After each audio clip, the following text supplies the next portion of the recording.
नमस्कार आशाताई, माझ्या चॅनलवरती तुमचं स्वागत आहे। आज मी तुम्हाला एप्रिल 2026ची माता बैठक कशी घ्यायची याबद्दल सविस्तर माहिती सांगणार आहे।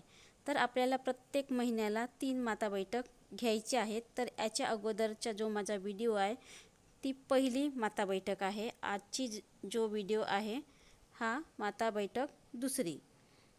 तर यामध्ये तुम्हाला दिनांक निश्चित करायची आहे। ज्या दिनांकाला तुम्हाला माता बैठक घ्यायची आहे ती दिनांक निश्चित करून ती तारीख लिहायची आहे व स्थळ पण तुम्हाला निश्चित करायचं आहे। तुम्ही माता बैठक ही आपल्या कार्यक्षेत्रामध्ये किंवा अंगणवाडीमध्ये पण घेऊ शकता। तसेच प्रत्येक माता बैठकीमध्ये गर्भवती मातांना मार्गदर्शन करताना विषय हा वेगवेगळा घ्यायचा असतो। तर आजचा विषय आहे गर्भवती मातांच्या लसीकरणाचे महत्त्व। तर आपण अगोदर प्रस्तावना बघूया।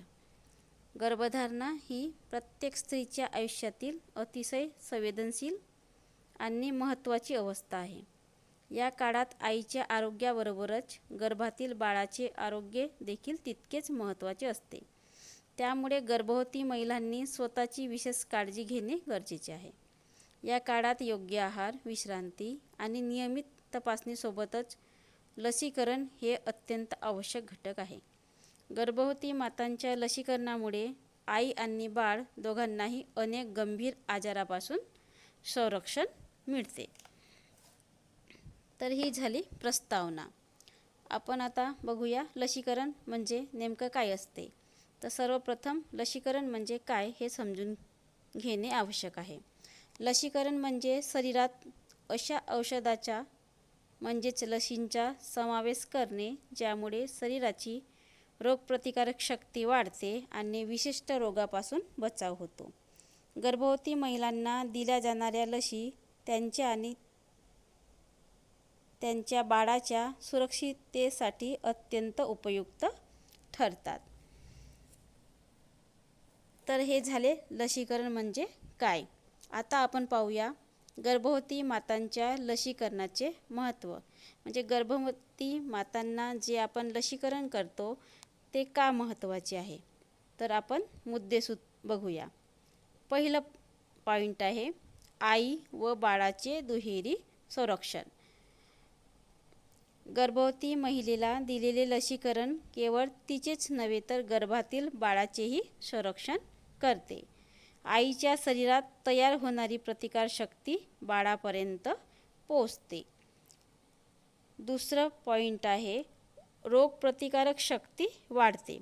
लसीमुळे शरीरात अँटीबॉडीज तयार होतात ज्यामुळे गंभीर संसर्गजन्य आजारापासून शरीर लढण्यास सक्षम होते।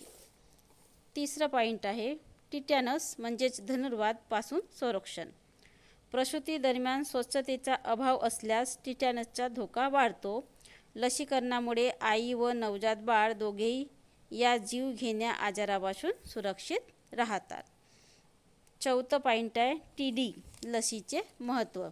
ही लस टिटॅनस, डिप्थेरिया आणि पर्टुसिस म्हणजेच खोकल्याचा गंभीर प्रकार पासून संरक्षण देते।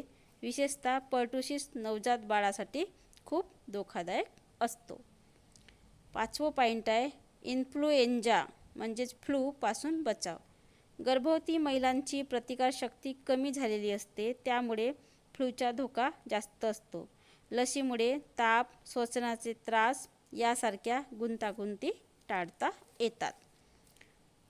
सहावं पॉइंट आहे नवजात बाळाच्या प्रारंभीचे संरक्षण। जन्मानंतर बाळाला काही महिने स्वतःची पूर्ण प्रतिकारशक्ती नसते।